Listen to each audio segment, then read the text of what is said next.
जिला राजपत्रित कर्मचारी महासंघ का मैं जिला प्रवक्ता वो इकाई सचिव चंबा इकाई सचिव होने के नाते प्रदेश सरकार का ध्यान कर्मचारी वर्ग की कुछ मांगों की तरफ आकर्षित करना चाहूँगा। बीते लंबे अरसे से प्रदेश सरकार से कर्मचारी आस लगाए बैठे हैं, मगर कई मांगे हैं जो बीते लंबे अरसे से लंबित पड़ी हुई हैं। महासंघ सरकार से आग्रह करता है कि शीघ्र से अतिशीघ्र अनुबंध अवधि कर्मचारियों की अनुबंध अवधि 3 वर्ष की बजाय 2 वर्ष की जाए, ताकि 2 वर्ष का कार्यकाल पूर्ण करने के बाद कर्मचारी को स्थायी नियुक्ति मिले वो और उनको सेवाएं रेगुलर तौर पे देने का लाभ प्राप्त हो। कर्मचारी महासंघ प्रदेश के यशस्वी मुख्यमंत्री जयराम ठाकुर से ये आग्रह करता है कि स्वास्थ्य विभाग के कर्मचारी जो कोरोना काल में कोरोना वॉरियर के रूप में सेवाएं दे रहे हैं, उनकी भी कई मांगे हैं।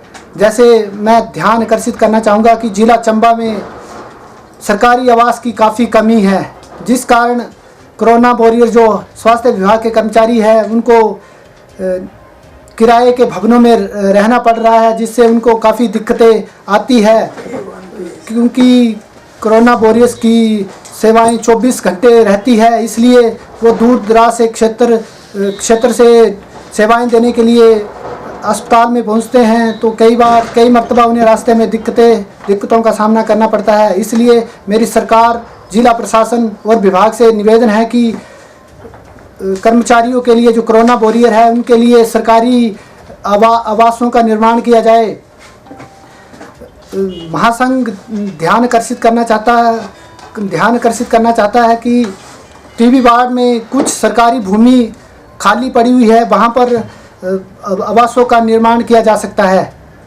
साथ ही महासंघ की ये मांग रहेगी सरकार से कि जो एनपीएस का मुद्दा इन दिनों गरमाया हुआ है, सभी कर्मचारी वर्ग पुरजोर सरकार से मांग करते हैं कि न्यू पेंशन स्कीम को बंद किया जाए और पुरानी पेंशन स्कीम को बहाल किया जाए, अन्यथा कर्मचारी वर्ग को मजबूरन सरकार के खिलाफ सड़कों पर उतरना पड़ेगा। Vice president pharmacist association, state pharmacy association, आपके सामने कुछ मांगे रखना चाहता हूँ।